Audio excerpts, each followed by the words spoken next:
friends, welcome back. As you can see, I've decorated for Christmas. My Christmas tour is coming soon, but my friend suggested, Marni, that I bake this recipe, Christmas morning coffee cake. So I'm not going to bake it here because then I wouldn't be able to display it, and also I wouldn't be able to see the recipe because I'd be covering it up with ingredients. But I am going to take it into the kitchen and bake it, so how about coming to join me? If I'm going to bake, I need an apron. Let's do a Christmas apron. I got this at an estate sale this summer. It's two-sided, so I could use this side, but I'm going to use this side because it's more Christmassy to me. But how awesome of a find was that? I love these aprons, especially love old aprons if I can find them. Not sure that this one's super old, but I still love it anyway. It's very pretty. So let's go get started and make some Christmas morning coffee cake. Well, I just realized one drawback to this apron is it has no pockets. Kind of like having pockets, but oh well, it is what it is. So we're going to start with, let's see, it wants some melted butter. So it's got a half a cup, and if you know me at all from watching my videos, I will tweak this, but I will post it as it's listed on the plate, on the dish. So you can make it this way, or you can make the dusty version. It's up to you. Let's get this softened in the microwave. All right, now we have our half a cup of butter. And I'm gonna go ahead and put all the wet ones in first, and then add the dry.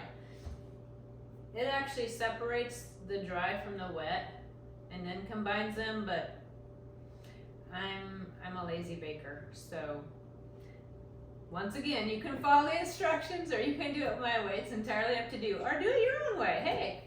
So back to the wet ingredients. It calls for a half a cup of sour cream, but I do not have sour cream. But I do have unsweetened applesauce. And these are already a half cup serving. So I like to keep these on hand and simply for baking. I mean, you can eat it if you want to, but I like to use it as a substitute for fat sometimes in a recipe. Like when it calls for like oil or Crisco, or in this case sour cream. And if you have sour cream, great. I mean, honestly, if I had sour cream, I would use it, but I don't have sour cream, so this is what it's gonna be. Let's see, it does have one egg. So let's get one egg in here.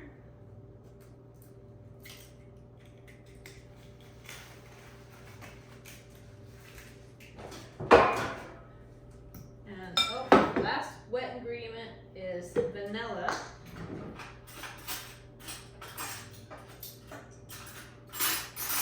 Need a teaspoon of vanilla. And this, I'm using my own homemade vanilla. So easy to do. Find yourself a good sized jar. This is a, well, actually old liquor bottle. I don't know what kind of liquor, but it says Hochstadter's low and slow, so maybe a whiskey.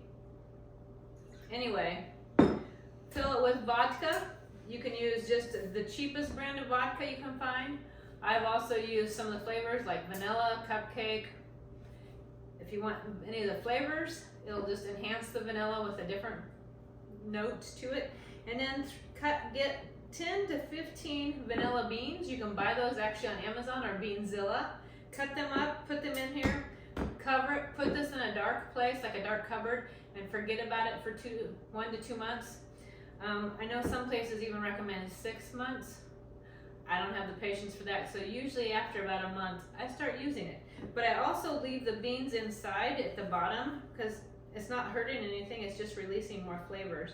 So just making it stronger. And honestly, if I get to the bottom where I see the beans, I'm not going to use them in my dish anyway, so it's not going to hurt anything. So there you go, make your own big bottle. And for the cost of the beans and the alcohol, you're getting way more vanilla than those little ones you can buy at the store. Plus, I don't know, there's something kind of gratifying about knowing I made it myself. So, a little tip for the day. Stir this all in. So we have our butter, milk, Oh, milk. That's the other wet ingredient I was missing. I need a half a cup of milk. And it also calls for sugar, so I need that too. All right, half a cup of milk. And this is 1%. That's all I could find at the store at the time. Because we usually don't get a gallon because we just don't drink it enough. So I usually always get a half gallon. All I could get this time was 1%. Otherwise, I would have got whole. 1%, 2% whole. I suppose you could use skim, but sometimes it doesn't have enough fat when you bake. So I prefer not to use skim. Same with if you want to use like almond milk or soy or coconut. I don't think there's enough fat in it to bake it correctly, so I wouldn't use those. Gotta use that old-fashioned beef milk, or even buttermilk would be good. So anyway, we got our wet in there, so let's start adding some dry. Make sure we have everything we need. So it's going to call for 1/2 teaspoons of baking powder and 1/2 teaspoon of salt. We need 3/4 of a cup of sugar, so I'm going to start with that one first.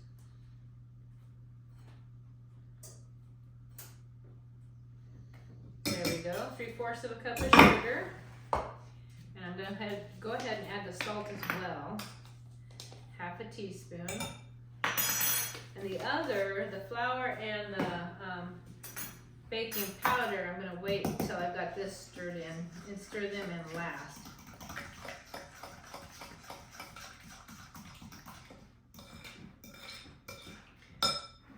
Let's start with the flour. 1.5 cups of flour. I'm going to take out my 1/3 cup measure and use a 1/2 cup measure because that's a little bit easier.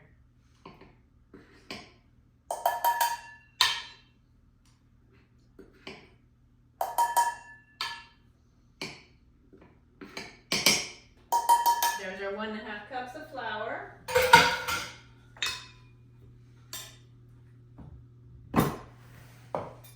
And then 2.5 teaspoons of baking powder.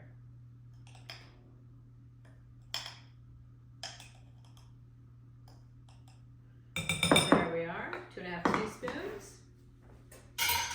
Get this all stirred in. This is our cake, so then we need to make a streusel topping. And actually, before I make the topping, I'm going to prep my pan. So I'm assuming because it's in here and it's decorative, they could have baked in this. But honestly, it's too pretty to bake in, don't you think? Cover all that up? I'm not going to. I'm going to use my cake pan. And this is something that I learned from my mama. I'm going to get some wax paper, a pencil, and trace the bottom of my pan. Oops. Got a little ambitious there. And then cut out my circle.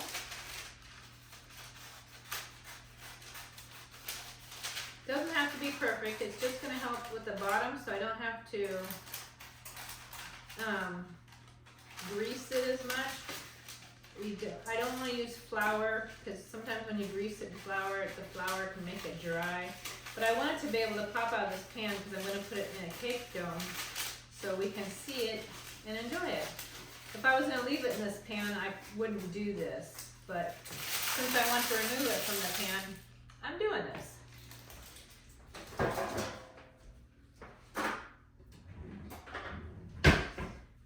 Alright, a little light spray of cooking spray.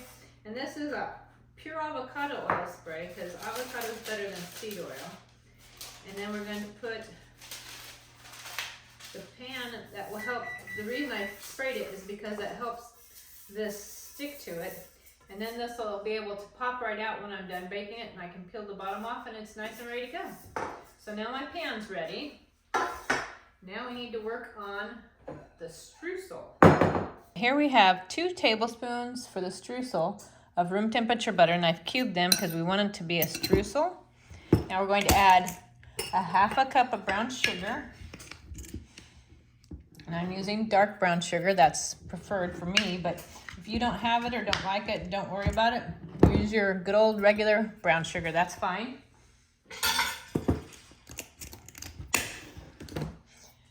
Then let's see, it's gonna call for 2 teaspoons of cinnamon.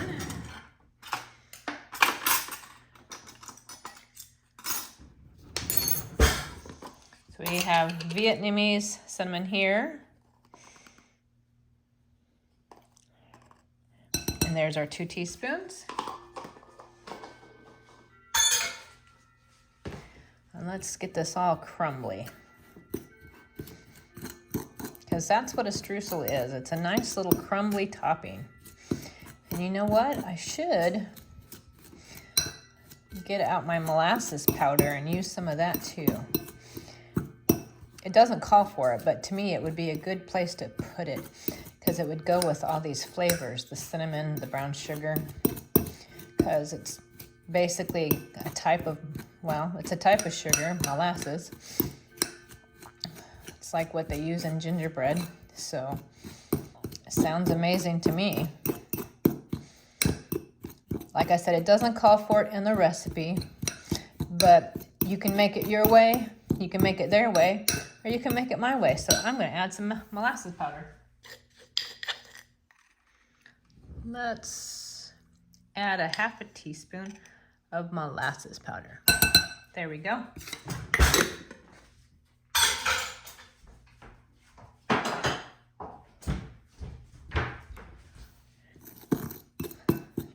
Just kick it up a notch, as Emerald Lagasse used to say back in the day.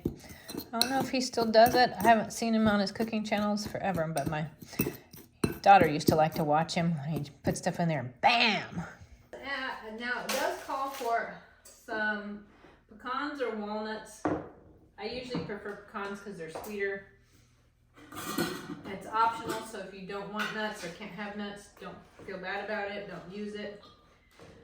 And let's see how many we feel like using.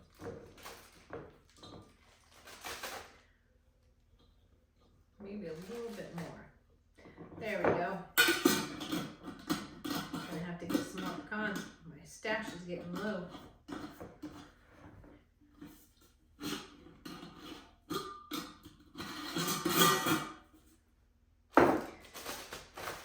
There we are. And I want to break these up because most of these are whole. So this calls for my Mjolnir, the kitchen hammer. There we go, my trusty kitchen hammer. Everybody should have a Mjolnir in their kitchen, not just Thor, not just me. They're quite handy for chopping up nuts and tenderizing meat. So there we go. Thanks, Mjolnir.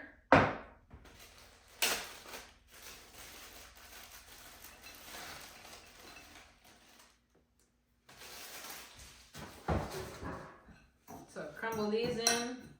Now, you may have noticed, because I'm a chocoholic and there's a bag of chocolate chips here.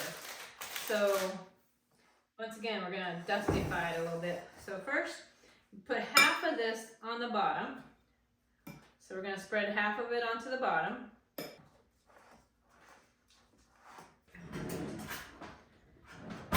Get out my little Christmas spatula, Merry and Bright.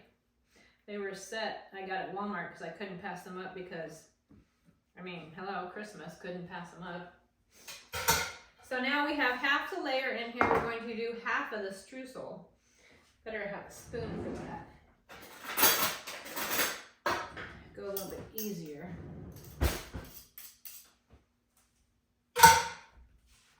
So I want to sprinkle 1/2 of the streusel on top of this.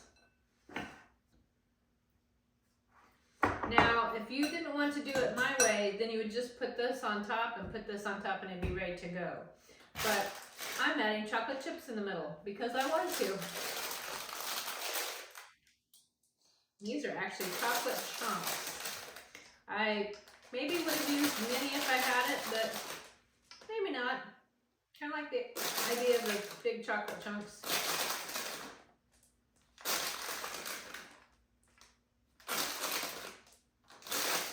And chocolate and cinnamon go so well together. Honestly, chocolate goes with a lot of things if you ask me.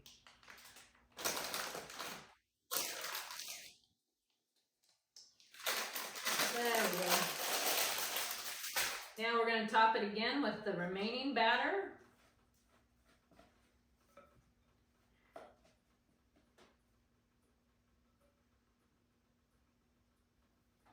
Literally my helping hand. So cover up this layer with the streusel and the chocolate.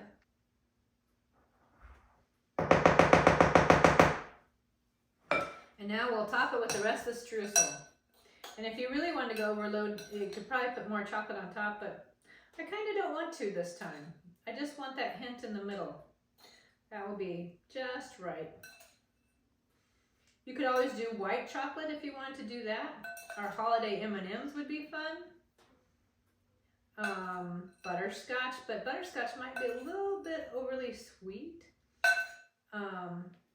You could use other nuts, maybe cashew, maybe peanut. But there we go, it's ready to bake, and it bakes at 350. It says for 35 to 45 minutes. So I'm gonna put it in for 20 minutes and then check and see how it's doing before I finish it off. So I know if I wanna do 35, 40, or 45. So into the oven it goes. Sorry about my dishwasher going in the background, but this is real life. But here is the coffee cake. I wish you could smell it. I ended up putting it in for 20 minutes, rotating it 180 degrees, and putting it back in for another 20 minutes. And it's perfect. Tested it with my little cake tester. So this is what I'll be enjoying for tea time. Hope you join me. Yum. Who's ready for some Christmas morning coffee cake? I know it's not Christmas morning, but yum. This way you can try it before, make sure it's worthy, and then make it again.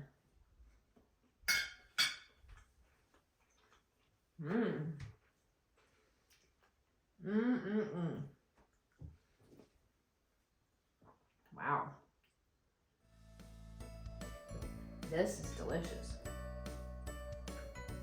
I'm glad I added the chocolate. Not that it needed it, but still yummy.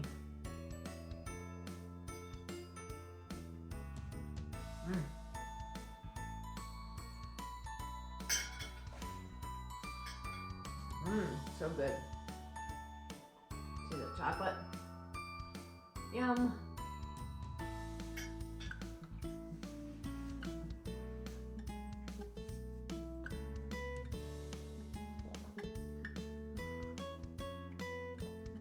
Let's do a verse. How about purple? I will dwell in the midst of thee, saith the Lord. Zechariah 2:10. It's kind of interesting that that's the verse when we're coming up on Christmas season, when he entered into this world to dwell with us. It's like if you've ever heard the word Emmanuel, it means God is with us. So God entered our world because we couldn't enter his without him. And I'm so thankful he did. Thanks for coming and sharing with me today. I hope if you make this Christmas cake, let me know. Let me know if you add some chocolate or something different. What's your twist?